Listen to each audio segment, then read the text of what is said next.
su asistencia, porque evidentemente hoy hay cosas más interesantes que hacer que venir a escucharme a mí. Además, la tarde invita a pasear, ¿verdad que sí? Bien, yo después de escuchar a Paco, no sé si me he equivocado en el enfoque de la charla que les voy a dar, incluso en el sitio en el que estoy, porque mi enfoque es cultural, pero en sentido tangencial. Es decir, lo que voy a hacer es un análisis más bien de tipo político, pero político con mayúscula, de ciencia política, no política de partido, porque yo no pertenezco a ningún partido. He de advertirles que lo que voy a decir aquí, porque pronunciar me parece una palabra muy solemne, no es una conferencia académica, sino más bien una charla, una intervención que lo que tiene la intención es de propiciar un debate entre todos nosotros. Pero también les digo que todo lo que voy a decir está fundamentado, que no me voy a inventar nada, y que si alguien quiere notas a pie de página las tengo aquí también y las puedo dar, ¿no? Es decir, que lo que voy a decir en líneas generales tiene un cierto fundamento. Iremos proyectando, bueno, lo primero si se escucha bien, sí, ¿no? Bien. Iremos proyectando en la pantalla simplemente un índice para que no nos perdamos, especialmente yo, que tiendo a divagar. Antes de entrar a fondo en la materia, ¿esto cómo es? Aquí. Bueno, como tengo que hacer dos cosas al mismo tiempo, soy hombre, es probable que me equivoque, porque tengo que manejar el ordenador, mirar mis textos y hablar. Así que me perdonen ustedes si hay algún error, alguna cosa simpática en lo que ocurra. No, si me pongo el micro así ya no puedo leer. No sé si lo comprendéis. ¿Se te escucha? ¿No tenéis micro de solapa? Eso... Todavía no han llegado, ¿no? Eso no ha llegado todavía. Pues no han llegado. Pero vamos, los micros de solapa chinos son muy baratos, ¿eh? Bien, también hablaremos algo de China. Algunos conceptos previos para que se entienda lo que voy a decir. El título de la charla es La crisis de las formas políticas, pero para hablar de crisis hay que hablar de cambio. Nosotros los sociólogos tenemos tendencia fundamentada, científica, a poner en relación siempre los conceptos de crisis y cambio. Son conceptos asociados. No hay cambio sin crisis y detrás de toda crisis hay siempre cambios sociales en este caso. Los procesos de cambio social, político o económico se acompañan siempre de crisis, siempre, que es la puesta en cuestión del sistema que estaba funcionando hasta ese momento. Esto siempre es así, no son conceptos morales, son conceptos científicos. Otro concepto que vamos a manejar es el de conflicto. El conflicto es una crisis no resuelta. Normalmente dicen los que saben más que yo de estas cosas que cuando se produce un cambio y un sistema entra en crisis, termina reajustándose y dando lugar a otro sistema, ¿no? Pero cuando eso no ocurre, a veces no ocurre o tarda mucho en ocurrir, se produce lo que se llama un conflicto. Es decir, una crisis no resuelta, un cambio al que se le resisten las instituciones, que no es aceptado, digamos, por las instituciones. Ustedes me van entendiendo. Las formas políticas, ¿qué son las formas políticas? Que es también el título de la conferencia. Es el modo en que se organiza la representación de los intereses sociales, la toma de decisiones y su ejecución.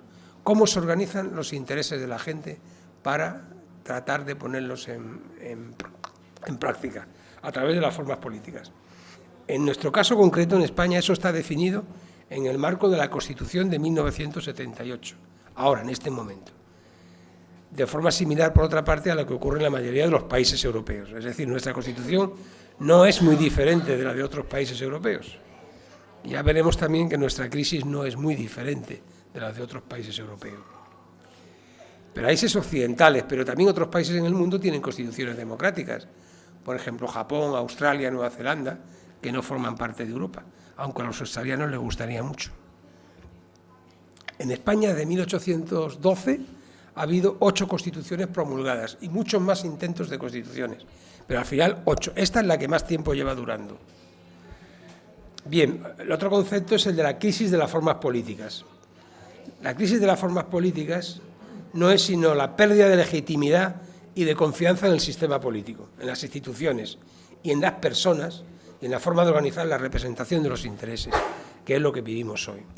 una crisis de las formas políticas, creo yo. A ver si soy capaz de darle a esto. Creo que es aquí. Bien. No, pues da para atrás. Ya sabía yo que esto no iba a funcionar. Bien. En España. Cuando los organizadores de esta charla, la asociación Demos, a la que agradezco mucho su invitación, me preguntaron que de qué podía hablar, les di dos temas. Uno era la diversidad en la sociedad actual, que de alguna forma es mi tema preferido, digamos, en el que vengo trabajando desde hace tiempo. Y el otro, lo metí, a ver si colaba, por decir dos cosas, es el de la crisis de las formas políticas, que es el que me está tocando desarrollar hoy aquí. Me hubiera gustado más empezar por el primero, porque la crisis que vivimos se produce, como digo, asociada a un cambio que nos ha llevado a ser una sociedad diversa. No lo éramos hace 20 o 30 años, éramos muy poco diversos. Hoy somos una sociedad diversa, hasta el punto de que la charla la está dando un señor que ha nacido fuera de España, por ejemplo, ¿no? Hoy en día España es una sociedad diversa. En los últimos 15 o 20, ya vamos a ver lo que quiere decir diversa. En los últimos 15 o 20 años se han acelerado los cambios sociales, económicos y políticos. Hemos pasado de ser una sociedad con pocas clases sociales, trabajadores, burguesía, campesinado, capas medias, más o menos, a una sociedad muy heterogénea, en la que ahora mismo no hay nadie capaz de establecer, porque siempre surge un grupo nuevo, la lista de grupos existentes. Esto ocurre en todos los países europeos. Yo me he molestado simplemente en sacar la lista de los grupos que hoy existen en España, que tienen intereses asumidos, que los reivindican, que se organizan en los términos de lo que tradicionalmente se llamaba casi una clase social. Y me salían como 12 o 13, ¿no? Pero seguro que me he dejado la mitad por el camino. Hay de todo tipo, trabajadores, jóvenes, parados, inmigrantes, las mujeres, lógicamente, amas de casa, el colectivo LGTB, los autónomos, los empresarios, los ecologistas, yo qué sé, ustedes pueden alargar la lista hasta donde quieran, ¿no? Una lista muy amplia. Lo que caracteriza a España es que todos estos colectivos tienen reivindicaciones y se organizan para defenderlas. Eso no ocurría hace 20 o 30 años. Y eso es un síntoma de que somos una sociedad diversa.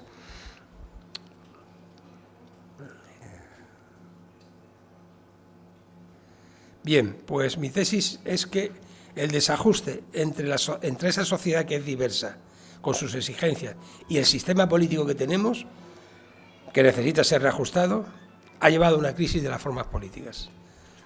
Ese desajuste entre lo que somos y lo que podemos hacer es lo que nos ha llevado a una crisis. En términos prácticos, esa crisis significa un proceso de pérdida de legitimidad del sistema político, creado a partir de 1978, disminución de la confianza en el modelo de representatividad que tenemos, inestabilidad institucional. Todas las instituciones están sometidas, todas, absolutamente todas, están ahora mismo sometidas a revisión. La forma de gobierno, monarquía o república, el Parlamento, el gobierno, ¿qué les voy a decir a ustedes? El Poder Judicial, la Administración Pública, otros poderes como la Iglesia, los partidos, los sindicatos y, en nuestro caso, incluso también nuestra vinculación con la Unión Europea. De todo eso, ahora mismo, digamos, hay grandes debates, ¿no? La sensación que tenemos, yo creo, no sé si esto es exagerado o no decirlo, la sensación que tenemos la mayoría de los españoles es que tenemos instituciones formales, costosas, ineficaces y con una apreciable presencia de corrupción en sus filas.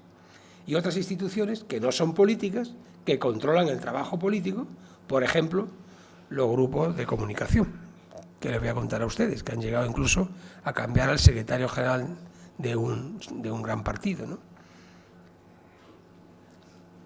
Esta situación, como yo decía al principio, no nos afecta solamente a nosotros los españoles, sino que afecta a toda Europa, incluso al mundo occidental, donde hay una crisis de lo que se llama el capital social, que es evidente por todas partes, ¿no?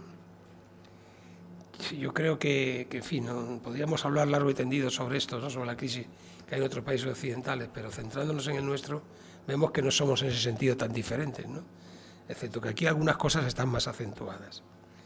La consecuencia a nivel popular de esta situación es una desconfianza hacia los políticos y hacia la política en general. Estamos muy descontentos con lo que hacen y sobre todo con lo que no hacen y deberían de hacer. El barómetro del CIS, que como saben ustedes es el gran oráculo social y político que tenemos en España, de septiembre del 2016, creo que no se ha hecho otro después, indicaba, entre las preocupaciones de los españoles, había 3 que destacaban. Primero, el paro, es evidente. El 71,6% de los españoles consideran que el paro es el principal problema que tenemos. Después, la corrupción y el fraude, con el 36 y pico por ciento. Y por último, los políticos, con el 29,3%. Esto suma más de 100 porque se pueden dar varias respuestas. Además, les digo que este barómetro es muy favorable a los políticos, porque hemos llegado a tener porcentajes del 70 y del 80% de disconformidad, digamos, con los políticos. La respuesta a esto es, en el mejor de los casos, el ensayo y el desarrollo de otras formas políticas, en el peor, el desinterés por la cosa pública. Las instituciones no sirven, es lo que dice mucha gente, las instituciones no sirven. Parte de los ciudadanos incluso han desarrollado un miedo o un desinterés por el cambio y han pasado a posiciones muy conservadoras. El martes lo comprobaremos en Estados Unidos. En Estados Unidos hay un fenómeno, lo escribí creo que en mi último artículo en el blog Ciudad y Diversidad, recordaba el fenómeno que se está dando en Estados Unidos de 20 años a esta parte, ¿no? Cada vez más población blanca conservadora, cada vez más población rica progresista, fíjense qué cosa tan curiosa, y el avance de los conservadores. Yo no sé si Trump va a ganar. En votos creo que sí, en delegados lo va a tener difícil, porque el sistema electoral norteamericano es bastante complicado, probablemente pensado para impedir que un loco llegue a ser presidente, ¿no? Pero yo creo que en votos es probable que gane, y si pierde va a ser por la mínima. Por tanto, esta es una de las consecuencias. Hay algunos actores sociales, como saben ustedes, que niegan la existencia de una crisis, la minimizan o confían en controlarla. Es fácil imaginar a quién nos estamos refiriendo, ¿no? En general, estas posiciones mantenidas desde instituciones públicas, privadas, económicas, sociales, culturales de todo tipo, lo que fundamentalmente pretenden es mantener la situación de statu quo, en términos más vulgares, sus propios privilegios.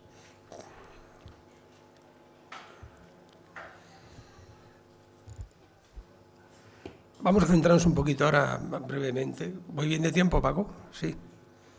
En la crisis en España. El desencadenante, como saben ustedes, de la situación que vivimos, el desencadenante más reciente, son los cambios en el modelo económico y financiero, que se empiezan a producir en el mundo a partir de 2007 y en España en 2008. Aunque saben ustedes que se negó al principio la existencia de una crisis, incluso se proscribía la palabra crisis por parte de algunos gobernantes, ¿no? La crisis se produce en la esfera financiera, en la que se acabó el dinero fácil y barato. ¿Se acuerdan ustedes de la crisis de las hipotecas subprime, ¿no?, norteamericanas, que son las que dan el pistoletazo de salida a la crisis actual? Había mucho dinero muy barato por todo el mundo, era muy fácil pedir préstamos, dar préstamos y no cobrarlos, claro. Como consecuencia de eso, las entidades financieras entran en un colapso total. En España, especialmente las cajas de ahorro, que saben ustedes que además estaban trufadas de personas absolutamente incompetentes para la gestión de los asuntos financieros, sin ninguna cualificación para los mismos, pero que habían, por razones que todos conocemos, alcanzado puestos de gran responsabilidad en muchas entidades financieras. Los resultados fueron terribles. En la esfera productiva estalló la burbuja inmobiliaria, que fue el gran sumidero de los recursos financieros propios y ajenos. Y ahí es donde está el problema, que recibimos mucho dinero de fuera que ahora hay que ir devolviendo. Ya se hizo una primera recuperación, ¿cómo se dice? Recuperación de los bancos. Bueno, no es la palabra exacta, ¿no? Rescate bancario, que fue simplemente dar dinero a los bancos para que se lo devolvieran a los acreedores extranjeros. Entre los que había, no pueden hacerse ustedes ni idea qué cantidad de instituciones, personas incluso raras, ¿no? Yo recuerdo el caso de la Caja Castilla-La Mancha, que fue una de las primeras nacionalizadas, que de repente se dieron cuenta que estaba en manos de financieros turcos que se dedicaban a negocios un poco extraños, ¿no? o la deuda tremenda que tenemos con los fondos de pensiones alemanes, que dieron mucho dinero a los bancos españoles, que lo utilizaron naturalmente en alimentar la burbuja inmobiliaria, de la que algunos, yo estoy entre ellos, ya en el año 2005-2006 advertíamos de la inestabilidad de la burbuja, ¿no? Que eso podía reventar en cualquier momento. No porque fuéramos muy listos, sino porque esto había ocurrido ya en el mundo varias veces. Y entonces el desarrollo, el final lógico de lo que se estaba alimentando era una explosión. Ya había ocurrido. Yo recuerdo que ocurrió en Estados Unidos, en el estado de Texas, y ocurrió también en Tailandia. Pero aquí no parece que eso no tenía mucho. Incluso el Banco de España, como saben ustedes, toleró cosas que no debía haber tolerado. Las consecuencias fueron desastrosas para el empleo. La consecuencia de lo que pasó en la esfera de la producción fue desastrosa. De poco menos de 2 millones de parados que teníamos en el 2007, hemos llegado a tener hasta 6 millones en el 2012. Ahora hay unos poquitos menos, pero claro, es que se ha ido sustituyendo el modelo que teníamos por una cosa que le llaman modelo, pero que en realidad es la degradación de un modelo, ¿no? Pero la reacción a esta situación empezó muy pronto. El primer caso que conocemos, que les recuerdo a ustedes, fue el de Islandia. ¿Se acuerdan ustedes? Que lo hemos visto muchas veces en la televisión, cómo los islandeses, que son 350.000 habitantes, no tienen más, se sublevaron contra sus bancos y sus políticos. Y consiguieron echar abajo el gobierno y consiguieron poco más. Un intento de nueva constitución que no fraguó y poco más. Que 3 o 4 banqueros de los más sinvergüenzas, digamos, estén en la cárcel y poco más. No se consiguió en Islandia, incluso ahora mismo gobierna la derecha de nuevo, que como medida económica principal piensa que la burbuja, que hay que alimentar una nueva burbuja inmobiliaria, que fue lo que llevó a la crisis en Islandia. Bueno, en España también evidentemente se empezó a reaccionar muy pronto. Recuerdo en el año 2010 la huelga general contra las medidas económicas adoptada por los gobiernos, el que gobernaba y el que le apoyaba desde la oposición. En Estados Unidos, se acordarán ustedes de la ocupación de Wall Street, ¿no? Por parte de la gente. En Portugal también, el fenómeno de la rasca. En fin, que ha habido por todas partes protestas. Es lógico que yo hable ahora del 15M, porque me parece que es a nivel mundial un movimiento de protesta con propuestas incluidas muy reseñable y que inspiró movimientos reivindicativos en otros países, ¿no?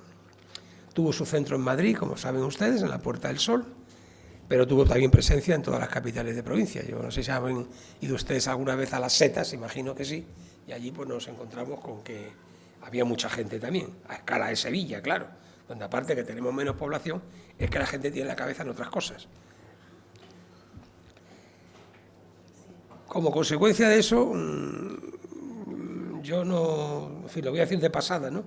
Nace en el 2014 un partido político que se llama Podemos y que hoy, 5 años y pico después, ese partido con las mareas y otros grupos políticos afines, para mí son la manifestación, como sociólogo y politólogo, la manifestación más clara de aquellas movilizaciones, ¿no? El éxito de esas movilizaciones yo creo que era debido a varias cosas. Era un movimiento vinculado a la juventud, cosa muy importante, una juventud muy combativa, por su carácter permanente. Duró meses, las protestas duraron meses. Eso era un poco inédito, por lo menos en la historia reciente de España. Fue un movimiento transversal de reivindicación, no violento, organizado en redes y nodos, utilizando las nuevas tecnologías, con un importante uso del espacio público. El espacio público se reivindicó como un espacio de representación, conquista, combate, etc. Y con propuestas organizativas y de gestión. Recuerdo eso. Algunos hechos centrales de la crisis que me gustaría, después de todo este rollo, por lo menos se fueran ustedes con esas 3 ideas. El sistema político actual no representa a la sociedad, que es diversa en términos sociales, políticos, culturales y territoriales. Tenemos un gran desafío territorial en España que parece que mucha gente no se entera. El sistema político actual no es capaz de hacer una gestión equilibrada de esa diversidad. Primera idea. Segunda, el modelo económico actual no sirve para resolver las necesidades reales de la población, sino para crear nuevas necesidades, en el marco del negocio, claro, e incitar al consumo. Es más, El modelo económico actual, como ya ha demostrado, si aquí hay historiadores sabrán a quién me refiero, como ha demostrado el historiador francés Piketty, lo que hace es aumentar las desigualdades. Cada vez hay más desigualdades. Cada vez hay poca gente con más dinero y cada vez más gente con menos recursos. Y por último, el sistema social actual no es reconocido por el sistema político dominante. Los cambios son ignorados. Ese es un cóctel que, en mi opinión, va a terminar produciendo un conflicto en algún momento determinado, ¿no? Si no somos capaces de resolverlo creando alternativas. De eso también vamos a hablar ahora.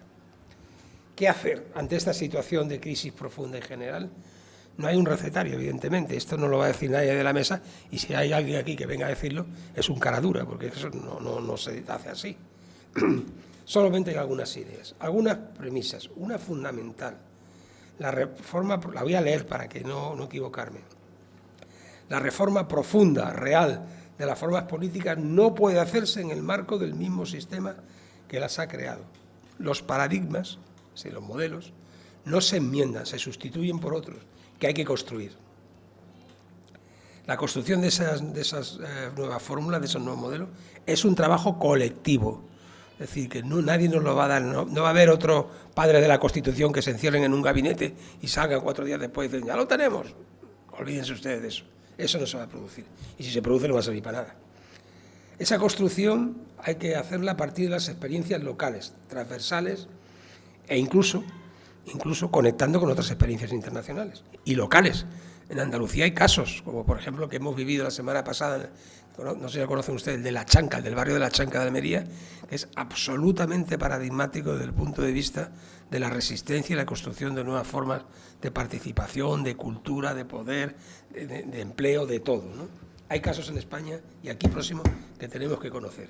Y yo incluso propondría que además de los ilustres conferenciantes que ha señalado Paco, viniese alguna gente de esa que tiene experiencia de más de 10 años, de más de 20 años, algunos, hay más barrios, más sitios a contarla aquí, porque son cosas sorprendentes, ¿no? Que no conocemos, porque nunca nos la van a contar, como ustedes comprenderán, ¿no? Evidentemente, ¿quién nos va a contar? Pues nosotros. Por eso digo, tenemos que construirlo nosotros, con nuestras propias manos. El trabajo ese de construir una alternativa, por decirlo así, no me gusta la palabra, pero en fin, tiene que estar centrado en objetivos concretos y debe ser participativo, incorporando puntos de vista transversales, horizontales y poniendo en relación experiencias. Hay que considerar la técnica de la gestión de la diversidad, que utilizan mucho los sociólogos culturales, los antropólogos, los trabajadores sociales. Articular soluciones que consideren las necesidades de diferentes grupos sociales. Eso ahora mismo es un arte. El método, ¿cómo hacerlo? Hay muchos ejemplos de metodología, muchísimos. La propia gestión de la diversidad, la acción, participación, yo qué sé, hay muchísimas. Si ustedes entran en Internet, verán que hay hasta un foro de metodología participativa. Hay expertos, empresas, grupos, asociaciones especializadas en participación. Hay un esquema clásico que yo voy a decir aquí a muy grandes rasgos, pero en fin, no creo que aporte mucho, que es empezar por identificar los problemas reales, observando y trabajando con la gente, analizar esos problemas con los afectados y con el apoyo de expertos. Esto también es muy importante, ¿eh? Las soluciones, si se construyen, tienen que ser a través de experiencias que en muchos casos los expertos conocen. Es curioso que nosotros tenemos, hago una pausa porque me estoy acordando ahora de que tenemos grandes expertos internacionales en España que están trabajando fuera, porque aquí nadie les echa cuenta, por decirlo así, ¿no? Estoy pensando, por ejemplo, en José Luis Cañabate, que es un experto en movilidad urbana, que está hinchándose de hacer planes de movilidad en ayuntamientos de Sudamérica, y que aquí no le hace caso nadie. Cosas de esas pueden encontrar ustedes las que quieran, ¿no? En fin, tenemos grandes expertos que tenemos que recuperar para nuestros propios trabajos, ¿no? Incluso por aquí hay uno allá apoyado en la puerta que deberíamos hacerle más caso aquí en nuestro país. Diseñar soluciones con la misma técnica que digo, es decir, trabajando con la gente y con el apoyo de expertos. Elaborar planes y programas de evaluación. Muy importante que calculemos siempre el coste de nuestras propuestas y cómo se van a financiar. Yo creo, por otra parte, que la creación de espacios de encuentro como este foro resulta imprescindible para conocer y debatir situaciones y experiencias, pero no sustituye el trabajo concreto de análisis y propuesta de soluciones. Bien, me voy a atrever, ya con esto voy acabando, Paco, no te preocupes, a hablar un poco de camas, ¿no? Una propuesta probablemente impertinente, una propuesta de trabajo urbano en camas. En esto voy a seguir el pensamiento del gran geógrafo angloamericano David Harvey, que dice algunas cosas muy sensatas, un hombre de 81 años que sigue en la brecha como si tuviera 20, ¿no? Para aumentar significativamente la calidad de vida de los ciudadanos, es decir, nuestra calidad de vida, que es la cuestión central de nuestra sociedad, no es el paro ni la desigualdad, es la calidad de vida, hay que acometer una reforma a fondo de nuestras ciudades. Así como lo digo, tenemos que proponernos la reforma a fondo de nuestras ciudades. Ese debe ser un objetivo que todos los que trabajen en la creación de una alternativa a lo que vivimos tienen que centrarse en las reformas de las ciudades, que además nos puede ocupar los próximos 15 o 20 años, o sea que aquí hay trabajo para todo el mundo, si seguimos esa línea de trabajo, ¿no?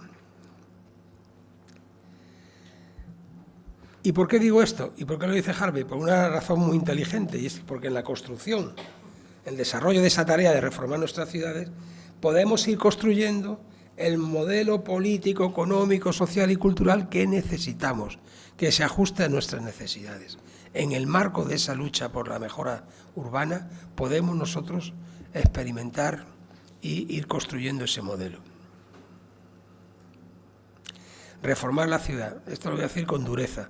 Tratar de reformar nuestras ciudades, Camas es un caso, sin cambiar el modelo económico, político y social que la ha producido, solo sirve para apuntalar el proyecto neoliberal, capitalista, cuyo éxito se basa precisamente en nuestra aceptación de sus premisas: paro, empleo precario, de baja cualificación y alienante, consumismo al máximo, desinterés por la cosa pública, aceptación de la opacidad, de la oscuridad en la toma de decisiones que nos afectan a todos, etc.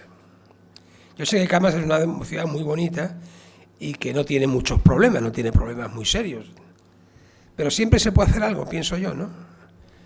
Por ejemplo, yo pegaría un repaso en términos de sostenibilidad, accesibilidad. El tema de la accesibilidad es un tema de gran importancia ahora mismo, ¿no? Muy importante. Quiero llamar la atención sobre yo me he concienciado sobre él en los últimos 5 o 6 años. Sobre la sostenibilidad ya venía concienciado desde pequeñito, pero la accesibilidad es un asunto de capital importancia. La movilidad, modos de transporte público y privados. Hay quien dice que uno de los problemas de Camas es que no está bien articulada el transporte, la comunicación entre sus partes, ¿no? No sé, he escuchado eso por ahí. Los equipamientos y los servicios públicos, el verde en la ciudad, las zonas verdes, los parques, los espacios públicos, el alojamiento, el problema de la vivienda, el papel de lo público, el empleo local, el enfoque de género en el diseño y el uso de la ciudad, etcétera. Estas son las cosas que, bueno, a bote pronto y sin conocer a fondo la realidad de Camas, creo yo que habría que ponerse a pensar sobre esto, ¿no? ¿Qué método para hacer esto? Creo que ya lo he contado, ya con eso estoy acabando. Lo he contado, creo que voy a recordarlo, pero bueno, hay que organizar equipos concretos y autónomos en cada una de estas cosas. Es decir, que las señoras que estudien el verde en la ciudad, pues se dediquen a eso y no se dediquen también al alojamiento, aunque tiene que haber una comunicación inmediata entre todos. Bueno, yo estoy dando, por supuesto, esto ya pasa de lo cultural a lo político, pero bueno, creo que debemos ir quemando etapas, ¿eh? Os lo digo en serio porque lo que se nos viene encima es muy serio, ¿no? Saben ustedes que una de las primeras medidas de este gobierno con que hemos sido agraciados va a ser un recorte de 5.500 millones.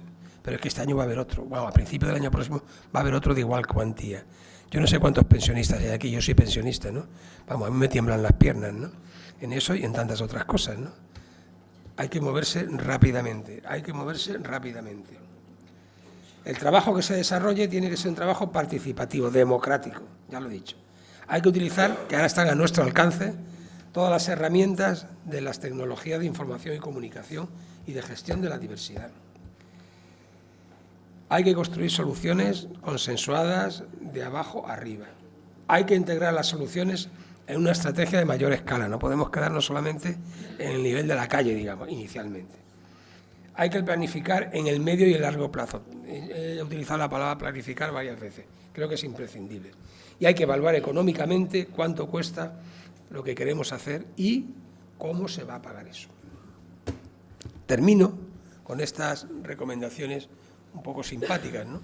Que es: pónganse ustedes a trabajar, hay mucha tarea por delante y enfrente hay poderosos defensores del statu quo, de que las cosas sigan como hasta ahora. Muchas gracias.